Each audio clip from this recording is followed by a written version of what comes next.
Hello! Aujourd'hui, dans cet épisode, je te partage ce que je retiens de mon rapport houleux aux objectifs et je te donne des clés pour passer à l'action grâce à des objectifs qui sont kiffants et réalistes. Bienvenue dans ce que je retiens. Si toi aussi tu en as marre des il faut et des je dois, si tu en as marre d'avoir peur d'être jugé et critiqué pour tes choix de vie et que tu souhaiterais être plus sereine au quotidien, tu es au bon endroit. Je m'appelle Camille Lebeau, je suis coach de vie certifiée et je m'appuie sur les neurosciences, l'autocompassion et la communication non violente. C'est parti! Depuis toutes ces années que je coach les femmes, s'il y a bien un truc qui revient souvent, c'est la pression que ressentent mes coachés quant au fait d'avoir des objectifs. En général, lorsque je les rencontre, soit elles ne prennent même plus la peine de se fixer des objectifs car elles savent d'avance qu'elles ne les atteindront pas, soit elles s'en fixent mais elles subissent leur propre pression et leur santé mentale et ou physique vacille sur la durée. Et comme je les comprends, moi aussi je me suis retrouvée dans les deux postures. Tiens, je te donne quelques exemples. Je m'étais fixé de faire 1 heure de sport tous les jours et j'ai tenu 3 jours puisque j'ai arrêté le sport après pendant 4 ans. J'ai aussi décidé de lire tous les soirs, mais je n'ai tenu que 2 semaines. Je voulais faire ma compta chaque semaine, mais finalement, je n'ai jamais commencé et je me suis retrouvée à rattraper 1 an de compta avant la date limite pour payer mes impôts. C'était vraiment nul à chier comme move, purée quand j'y repense.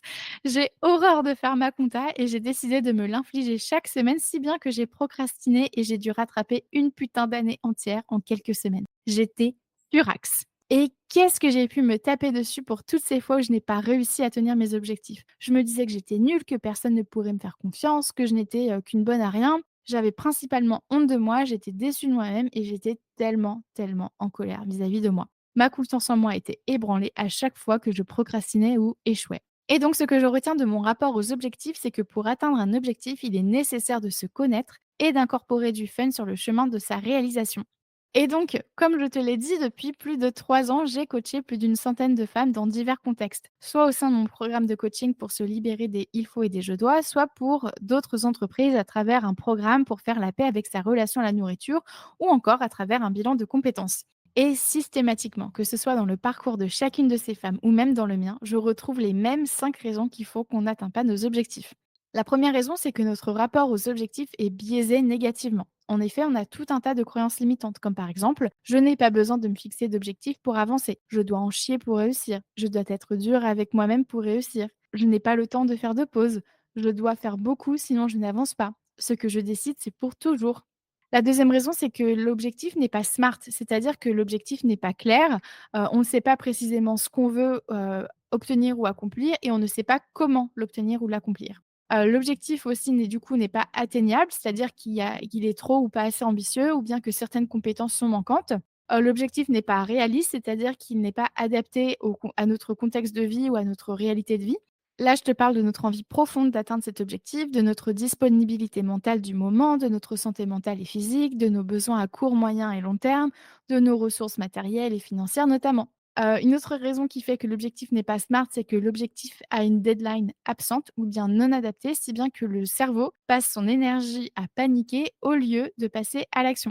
La troisième raison qui fait qu'on n'atteint pas nos objectifs, c'est que l'objectif est impersonnel car il résulte d'injonctions sociales. Par exemple, je dois lire tous les soirs parce qu'il est montré scientifiquement que c'est bon pour le cerveau. Ou bien finalement, la réalisation de cet objectif compte plus pour quelqu'un d'autre que pour nous. La quatrième raison qui fait qu'on n'atteint pas nos objectifs, c'est parce que notre objectif ne nous fait pas vibrer. Trop souvent, on se concentre sur le comment et non sur la destination.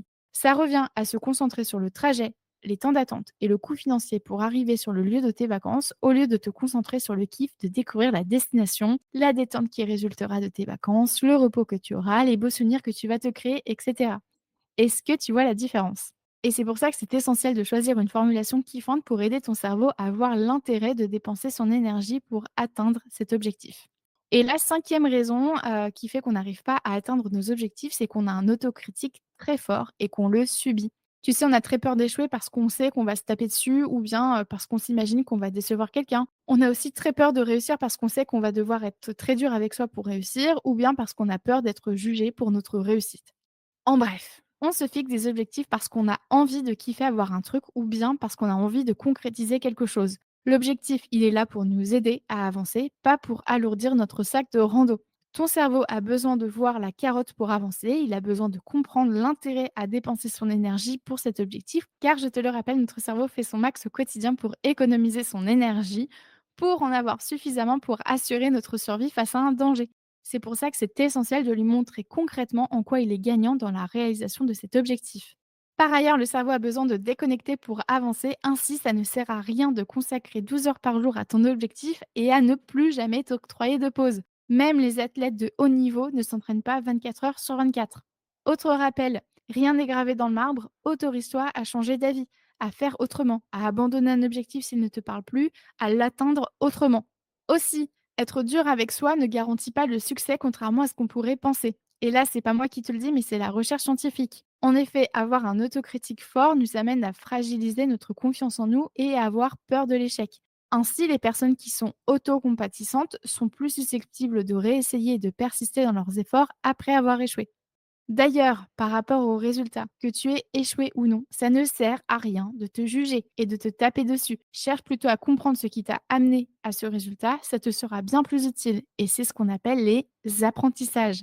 Et donc, si toi aussi tu souhaites passer à l'action grâce à des objectifs kiffants et réalistes, voici ce que je te propose. Tout d'abord, cultive une attitude ouverte et créatrice face aux objectifs. Concentre-toi sur le fait que se fixer un objectif, c'est fun, c'est pour t'aider à avancer, à te sentir mieux, à kiffer. Ensuite, assure-toi d'avoir un objectif SMART, c'est-à-dire qu'il soit spécifique. Donc, viens déterminer ce que tu veux précisément et veille à choisir une formulation qui te tire vers le haut, une formulation kiffante. Par exemple, si tu veux faire du sport, tu peux te dire ce que je veux, c'est bouger avec bienveillance. Ce que je veux, c'est m'endormir plus rapidement le soir, améliorer ma qualité de sommeil. Une formulation qui me fait particulièrement rire et retire une certaine pression, c'est ce que je veux, c'est me bouger la nouille. Pour que ton objectif soit smart, il a besoin d'être mesurable, c'est-à-dire, demande-toi comment est-ce que tu peux savoir si tu avances vers ton objectif? Par exemple, tu peux mettre une bille dans une tasse, faire un dessin dans ton carnet, aller au cinéma ou faire une activité précise et agréable. Comme tu le vois, il y a mille et une manières de mesurer que tu avances sur ton objectif et ça peut être kiffant. Il y a tellement mieux que le noter dans ton agenda et de le rayer une fois que c'est fait. Du fun, du fun, du fun, hein. Tu te souviens? On met du fun. Ensuite, ton objectif pour qu'il soit smart, il a besoin d'être atteignable. Autrement dit, est-ce que ce que tu veux obtenir ou atteindre, c'est disponible? Est-ce que c'est faisable? Par exemple, courir un marathon, c'est atteignable à la majorité des êtres humains puisque le corps humain en est physiquement capable et ça nécessite un équipement relativement facile à se procurer. Ensuite, pour que ton objectif soit smart, il a besoin d'être réaliste avec ta réalité de vie. C'est-à-dire, est-ce que tu as vraiment envie d'obtenir ci ou d'atteindre ça? Est-ce que tu as assez d'énergie en ce moment? Est-ce que ta santé mentale te permet de te concentrer dessus? Est-ce que financièrement tu peux te le permettre? Est-ce que tu as assez de ressources disponibles? De quoi as-tu besoin en ce moment et de manière générale? Et puis, dernier point essentiel pour avoir un objectif SMART, veille à avoir une temporalité adaptée qui te fait dire que c'est trop chouette et que tu as hâte. Mais si jamais ton objectif te met en mode panique, c'est probablement que la deadline n'est pas adaptée. Ensuite, autre point pour passer à l'action grâce à des objectifs kiffants et réalistes, je t'invite à, bien entendu, te rappeler qu'à n'importe quel moment, tu as l'opportunité d'être douce, soutenante et aimante vis-à-vis de toi. Ainsi, demande-toi régulièrement ce que tu peux te dire pour persévérer quand c'est difficile. Qu'aimerais-tu entendre pour garder confiance? Comment peux-tu prioriser ton objectif de manière fun et kiffante? Et pour conclure, je t'invite également à écouter les épisodes complémentaires suivants. Le 3 sur comment sortir du jugement de soi, le 10 sur comment garder une habitude, le 12 sur la réussite et l'échec, le 42 sur comment utiliser tes pensées à ton avantage, le 56 sur le lien entre perfectionnisme et procrastination, le 64 sur le syndrome de l'imposteur et le 77 sur le perfectionnisme. Et voilà pour aujourd'hui. Et toi, que retiens-tu de cet épisode? Merci à toi d'avoir écouté cet épisode jusqu'au bout. Pour consulter mes sources ou bien lire cet épisode, sache que sa retranscription est disponible dans les notes du podcast. Et si tu souhaites en savoir plus sur mon travail ou bien si tu cherches à t'abonner à ma newsletter, direction mon site internet www.lacochecamille.com. Et tu peux aussi me rejoindre sur ma page Instagram @lacochecamille. Prends soin de toi.